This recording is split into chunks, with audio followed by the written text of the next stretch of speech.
You're listening to the Armchair Cricket Podcast.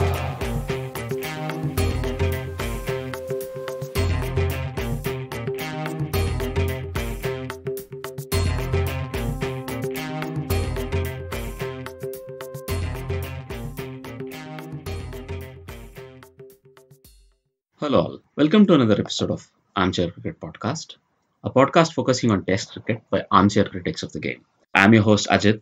I know it's been a few weeks between episodes again this time. Well, let's get cracking. First, let's take a look at the ongoing Test cricket. So let's begin with the New Zealand and India tests, which have begun with the first test that started in Wellington on the 21st of February. So in this test, well, so far we are in the third inning. So third day has been completed. New Zealand looked to be on track to win this one. So batting first, India made subpar 165. So in this case, interestingly, Mayank Agarwal did make 34. But apart from him and Rahane, who made 46, nobody really made a telling contribution until Mohammad Shami swung around with the bat to make 21. And 165 scored by India was going to be always subpar on this, sporting Wellington. When it comes to the bowling, Saudi took 4 for 49 and Kyle Jamieson, who was debuting, took 4 for 39. And Trent bowled really well, but he only took a wicket there. When it came their turn to bat, so it was sort of an up and down sort of an innings as well for New Zealand, because this one is going to be a very tightly contested test, simply because it's going to be a very bowler-dominated test. So in this case, New Zealand did really well as they got to 348 in their 100 overs. The top order did well comparatively for New Zealand, with Tom Lundell making 30 and Ken Williamson making 89.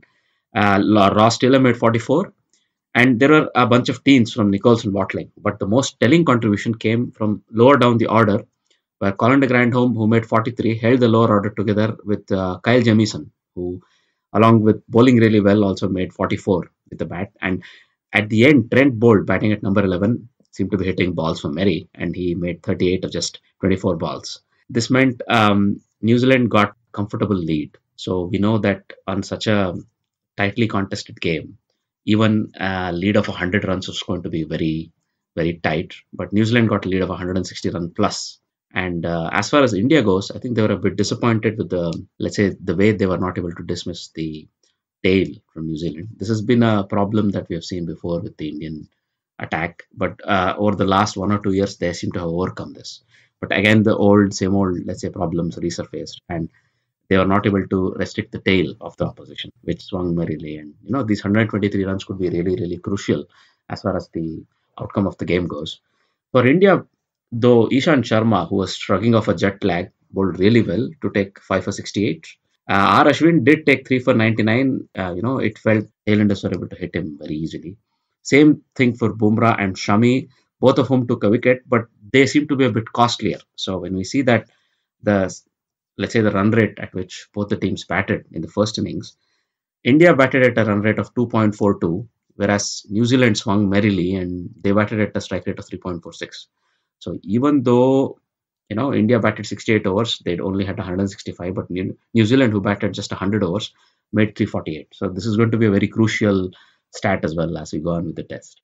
Going on with their second innings, India were up against it. Prithvi Shaw was again dismissed for just 14, but that meant there was a bit of pressure on the middle order. Unfortunately, both Pujara and Kohli did not come up with a big score. Pujara made 11 and Kohli just 19. Mayank Agarwal was again looking good. He made 58, but one would have wanted him to carry on. Again, a lot of credit here to the New Zealand bowlers, especially the seamers.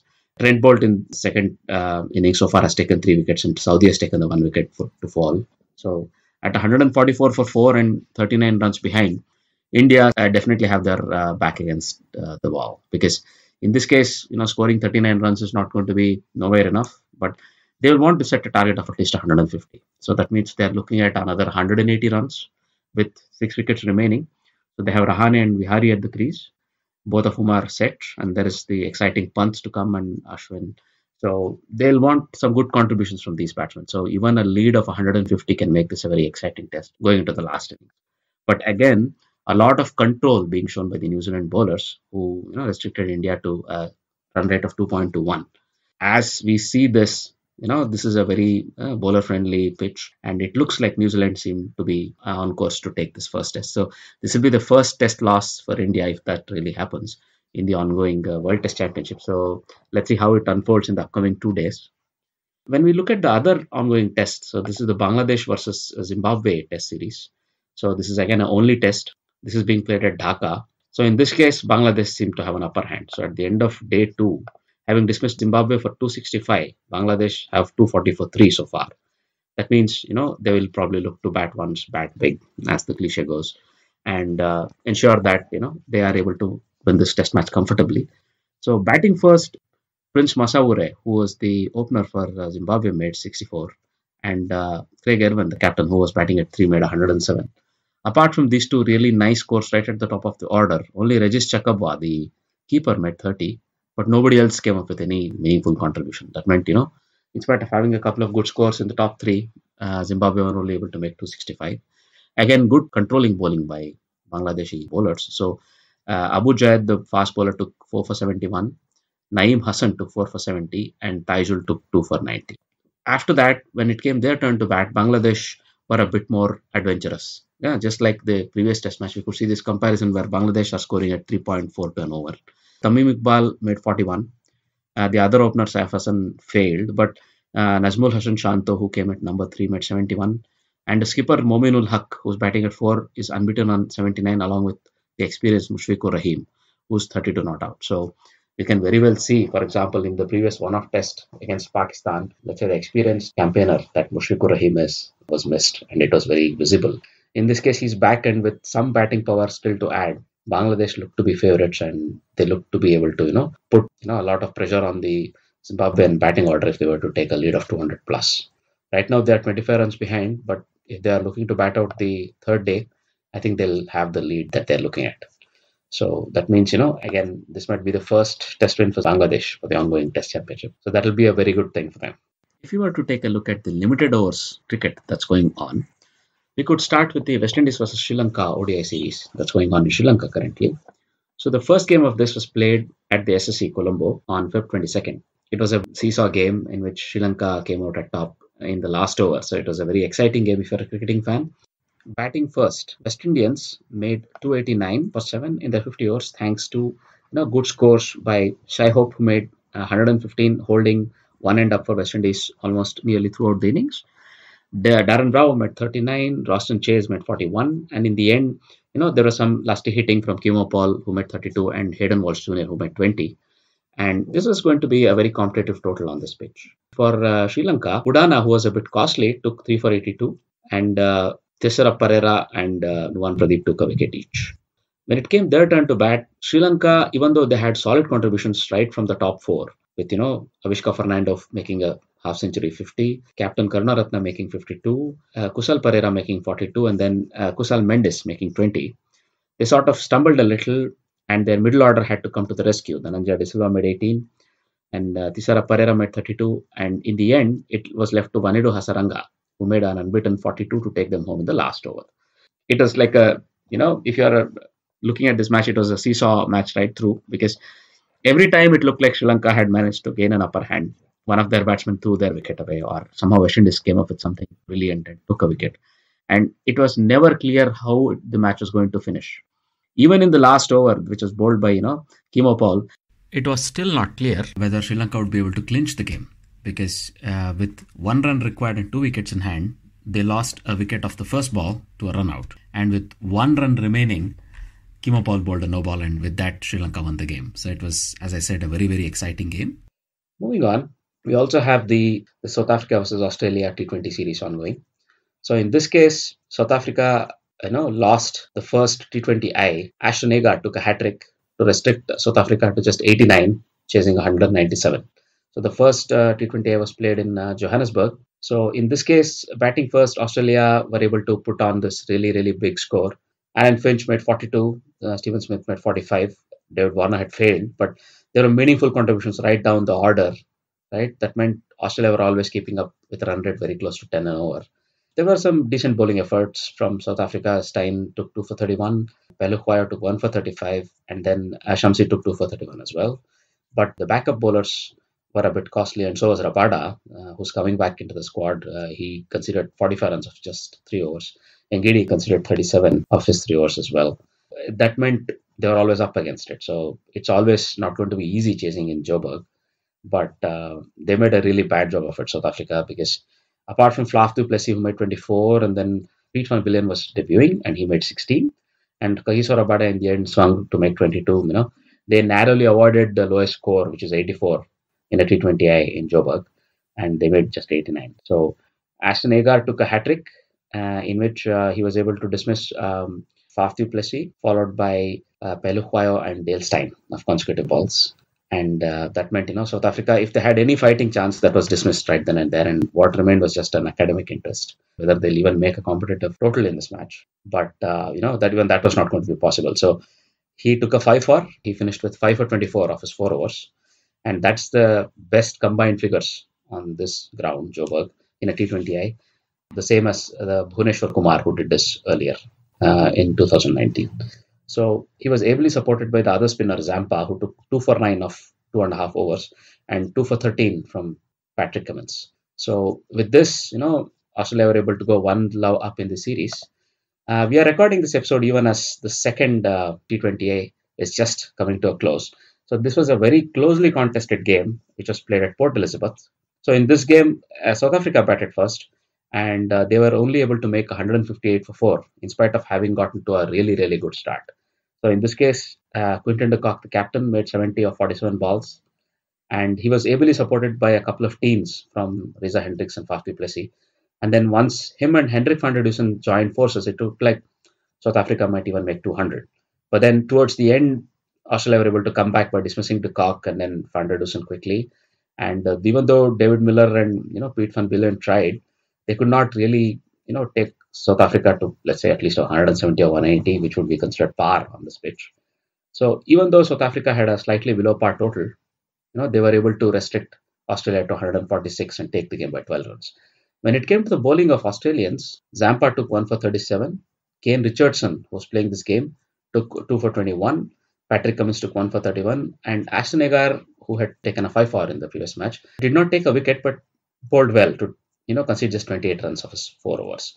When it came their turn to bat, Warner stood unbeaten until the end. He made 67 of 56 balls, but the rest of the order sort of did not really follow through with him. So Finch made just 14 of 12, Steven Smith 29, Carey 14, and then the rest of the middle order failed in the last 3 overs or so, when you would expect that the remaining runs would be scored rapidly. So in this case, a lot of credit goes to the South African bowling. Kagiso Rabada 1 for 27. Heinrich Nortje, who was playing T20I for the first time in 2020, took 1 for 24. And then Ngidi took 3 for 41, as well as Dwayne Pretorius, who was back in the team, took 1 for 29. So in this case, you can see they were able to make a difference and take the game.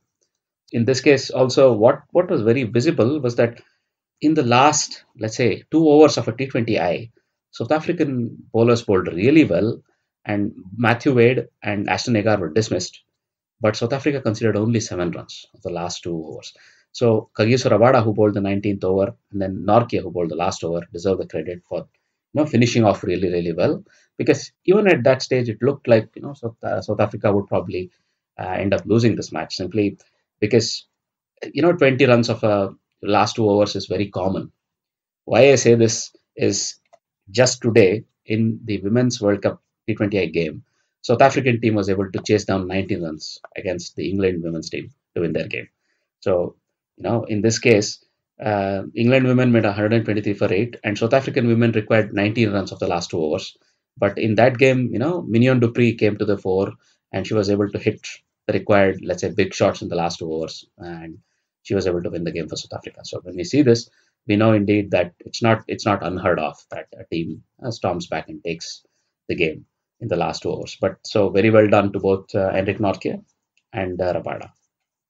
If you were to take a quick look at the ongoing Women's T20I World Cup, so there was also a very nice game in which, India, in the opening game of the series, I would not say stunned the hosts, but it was a very competitive game, and they sort of caused an unexpected result there. It was probably unexpected given that, in the tri-series leading up to the World Cup, in the final, Indian women had lost to the Australian team. In this case, again, scoring a middling sort of a total 132 runs, which the Indian women's team were able to make. They were then able to restrict Australian women to 115 all out in the last over. So this was a very good effort in the game. As far as the Indian women batsmen went, so Deepti Sharma made an unbeaten 49, Jemimah Rodriguez 26, and Shafali Verma 29. But on a very slow, low track, their spinners really spun a web around the Australian batswomen. And even though, Alyssa Healy made a quick fire 51 right at the top of the order, ensuring that there was not going to be a lot of, let's say, run rate pressures through the innings, only, Ashley Gardner, who was batting in the middle order, made 34. But there was nobody who made another contribution, other telling contribution. So some big names like Elisa Perry and Meg Lanning failed, and Mooney and everybody else had failed. So as a result, a lot of credit goes to the Indian spinners. So here, Shikha Pandey took 3 for 14, the fast bowler who finished it off at the end. But Poonam Yadav was coming back to the Indian team. The leg spinner took 4 for 19 to give India the initiative. She bowls really, really slowly and likes to toss up the ball. So given the sort of the pitch it was, also there were some very clever, let's say, choices of bowling by the Indian women's captain, Harmanpreet Kaur, who herself did not bowl, but she used her spinners really well in, Deepti Sharma and Gaikwad. So with them bowling very restrictive lines, they were able to put a lot of pressure on Australia and take the game. Apart from this, there have been also a couple of, let's say, good matches where Thailand women who are making a debut and who are really this sure of everybody in the Women's T20i World Cup, they were able to put up a very commendable performance, even though they lost to West Indies. And the women's team of New Zealand were able to win their opening game as well. So it's going to be a very closely fought league stages, and we will keep our eye on it as it unfolds. So since there have been a lot of cricket being played over the last couple of weeks, I'll just summarize some of the other results that have happened. So in the meantime, we know that England won the ODI series 2-1 and were also able to take the T20I series 2-1. The England men's team, when they're touring the South Africa, so at the end of their tour, they were able to take the T20I series 2-1 as well as the ODI series 2-1. And the New Zealand-India ODI series completely went New Zealand's way, where India lost the series 3-0, having clinched the T20I series 5-0. So India were favourites going into the ODI series, but suddenly New Zealand were able to fight back. And Ross Taylor, who was sort of struggling to finish off matches, came to the fore and comfortably led New Zealand to a victory in the ODIs. These were some of the other cricket that we had missed. Also, I remember in the previous episode, we were speaking of the first test or the only test between Pakistan and Bangladesh, which, it was going to probably finish in Pakistan's favor, we felt. And exactly as we had thought, Pakistan won the game by an innings and 44 runs. So Bangladesh batted first and made 233, but Pakistan batted once and batted long and made 445. And they were able to then wrap up the Bangladesh second innings for just 168 runs. Naseem Shah, who took a hat-trick, declared the man of the match. So he's at 16 the youngest ever bowler to take a hat-trick. So, well done to him, and we will definitely all look forward to great things from his career, Naseem Shah. So we wish him all the best going forward. Now, if you were to take a quick look at the news from off the field, so there is this, will AB De Villiers come back, won't he come back debate that's been ongoing in South African cricket for a while. The latest in this twist and turns, Mark Boucher, who's the men's head coach, fortunately added a bit more fuel to the fire, as we say. So he said, if the door is open for ABD, he said yes. If ABD wants to play, he'll go to the World Cup. So categorically, he let the door firmly open as far as AB De Villiers is concerned. And well, it's brought about a lot of mixed reaction from cricket fans around the world. Many people feel he's moved on, and rightly so. It's not right on his part to, just before every big international tournament, ask South Africa if he wants to play or whether he hints that he wants to play. We really don't know what's going on behind the scenes. We don't know if he always offers to come back and play, because we heard the same thing before the 2019 Cricket World Cup, the ODI World Cup, where he's said to have had a call with Faf du Plessis and have offered his services. But it seems like South Africa are really not able to close the door on this one.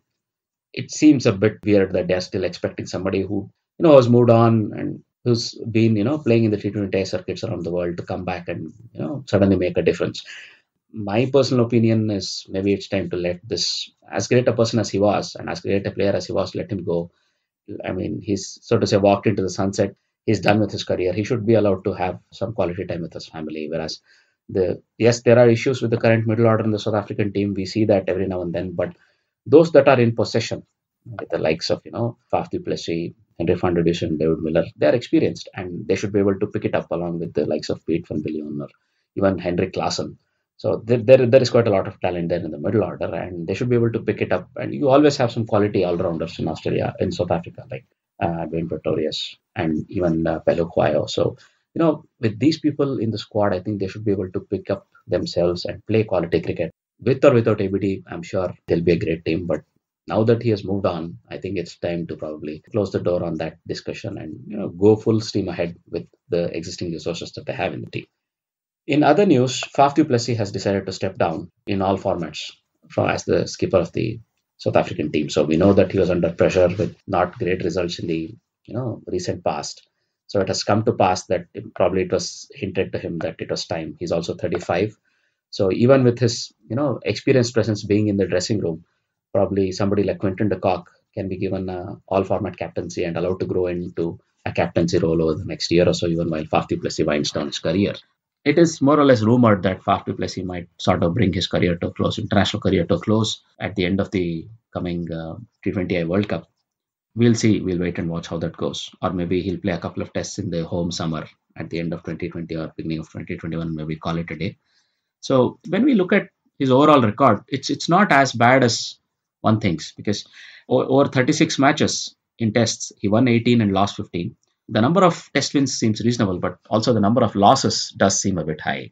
But these days, with more and more test matches finishing with results, not as many draws as before, probably a number of losses will probably count against him. When it comes to ODIs, we see that he has captained in 39 matches, won 28 and lost 10. That seems like a very reasonable number. And same for T20Is. Over 37 matches, he's captained South Africa. They have won 23 and lost 13. So when we look at the results, it does show us that maybe only over the last 6 months or so have the results really slipped under his captaincy. But until then, he seemed to have done a reasonable job as a skipper of South Africa. So nonetheless, I think all fans of cricket around the world would like to say thanks to Faf du Plessis for his services. And we hope he's able to extend his career until as long as he wants in the international game. And yeah, we'll see what has to come for him. In other news, St.Lucia Zouks, the Caribbean Premier League team, have been sold to the owners of Kings 11 Punjab. So this is again a consortium of owners that runs the Kings 11 Punjab team, and they've been holding this team for a few years already. And it's led by Mohit Burman, who's also one of the people that run the Kings 11 Punjab team, and they say that they're very excited to have it. So Red Chillies Entertainment as well, if you remember, owns Kolkata Knight Riders and Trent Knight Riders until now. And also Vijay Mallya previously owned both Royal Challengers Bangalore and Barbados Tridents. So this trend of consortium of owners who own a team in IPL also owning another team in CPL seems to be continuing, because it's called the KPH Dream Cricket Private Limited, and these people are again have a good stake in the St.Lucia Zouks previously as well.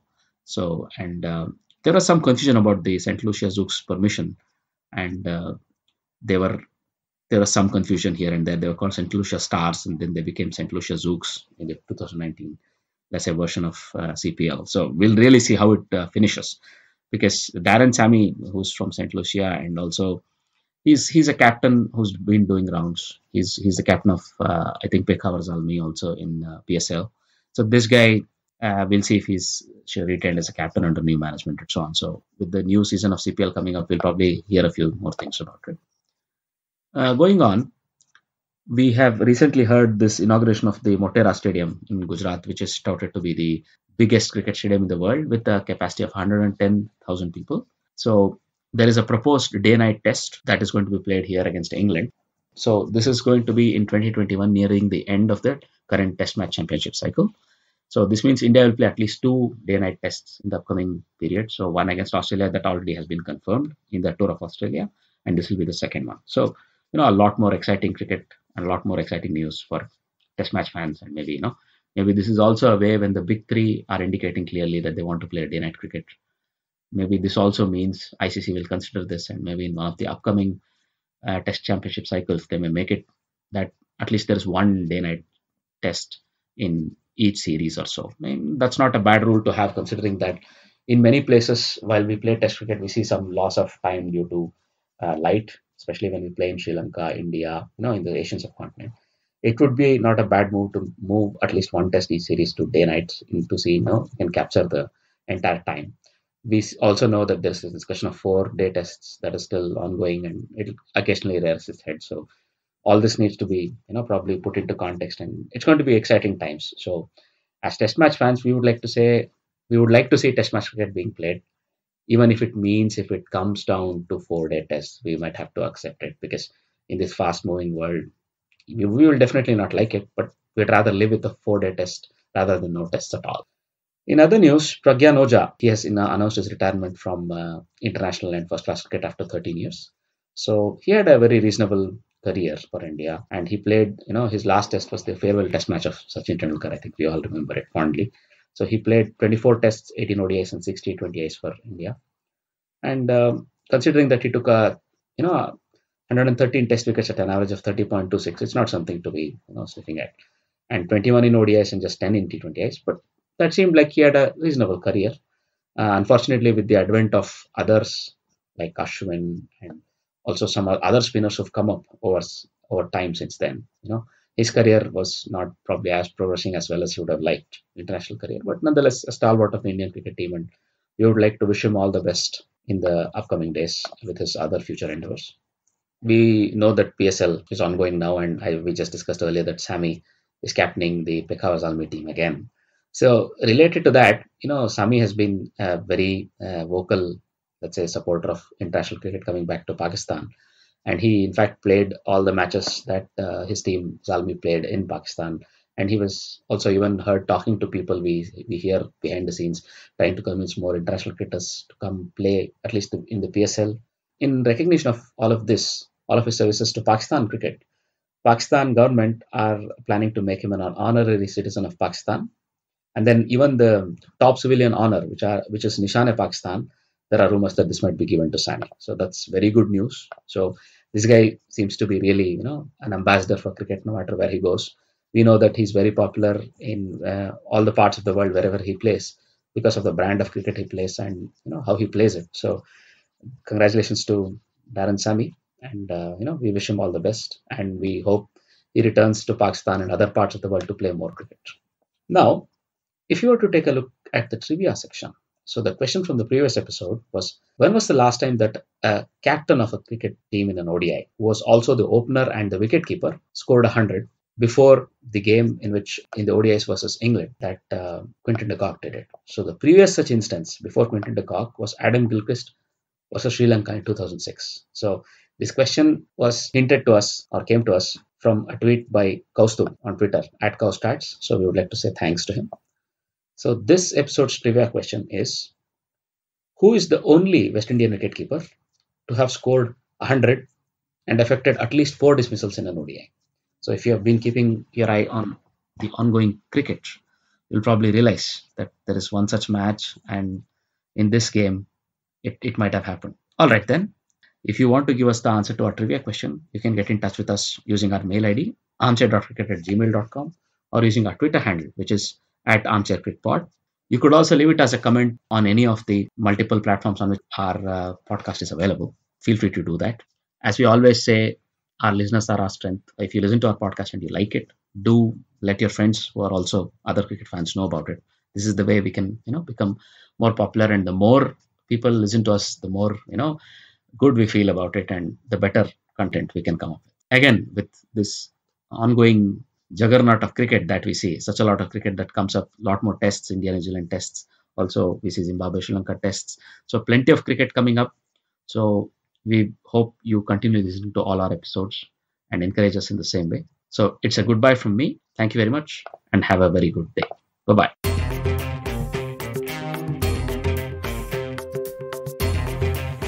You're listening to the Armchair Cricket Podcast.